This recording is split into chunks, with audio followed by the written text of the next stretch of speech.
Sarata, it's great to have you. Thank you very much. How are you? I'm okay. Good. Sure. So, how important is this day of the International Day of the African Child? Thank you very much for inviting me here. It's indeed a great pleasure.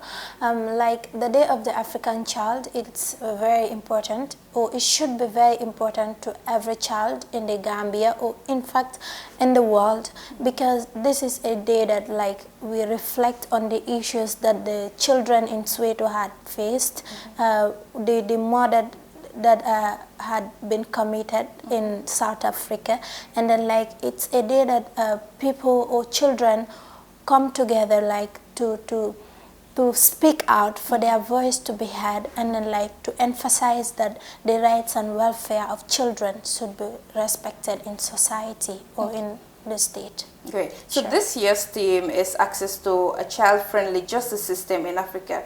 What do you make of this theme? Well, it's when we say justice, the theme is emphasizing that what happened in South Africa, Soweto, shouldn't repeat itself, because what happened there was terrible, and if that happens to repeat itself, then it's going to be detrimental.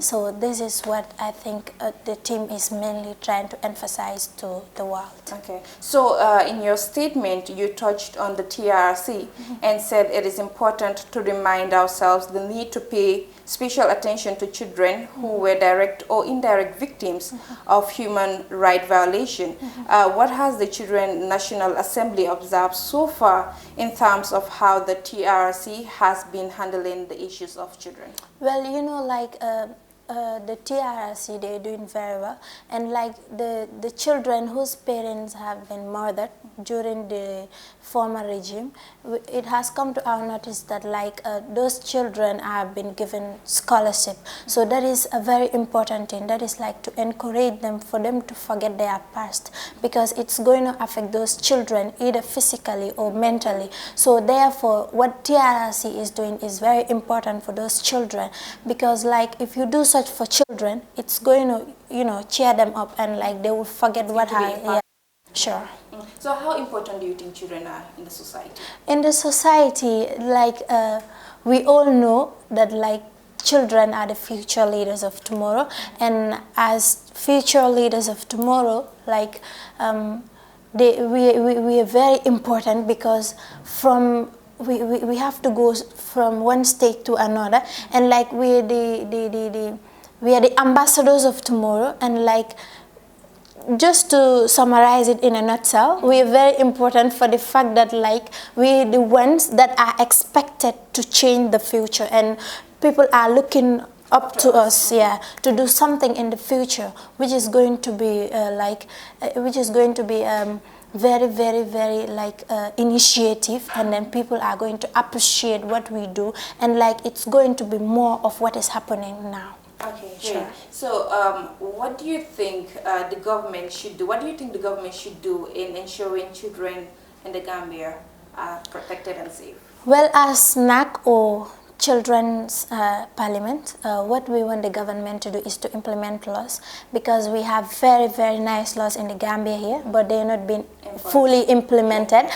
And we have the Children's Act 2005, the Women's Act, and other acts here that the government said they're here to protect the rights and welfare of children, but those are those laws are not being fully implemented. So what we want the government to do is to implement those laws, and then put in strict measures to anyone that violate those laws, to be punished or to face the consequences. Great. So finally, we are in the COVID-19 pandemic, and children are the most vulnerable.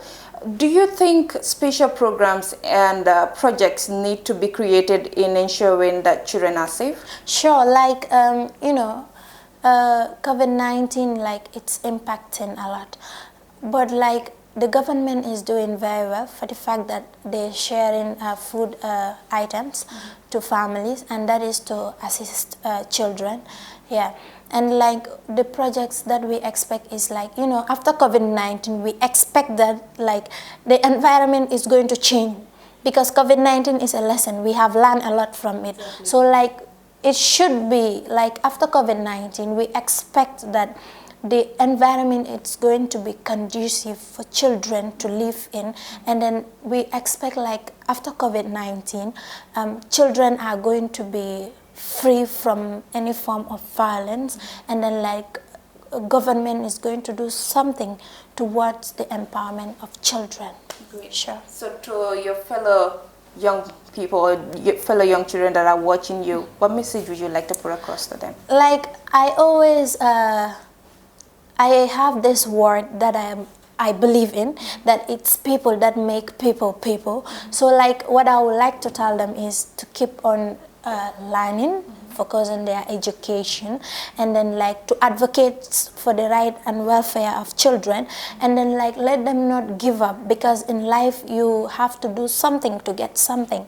So like children, as we said, they are very vulnerable. So what I will tell them is like to focus, and then if anybody violates their rights and welfare, they have child protection units where they can report to, and then like let them stay home and then be safe. Stay safe. Thank you very much, Sarah.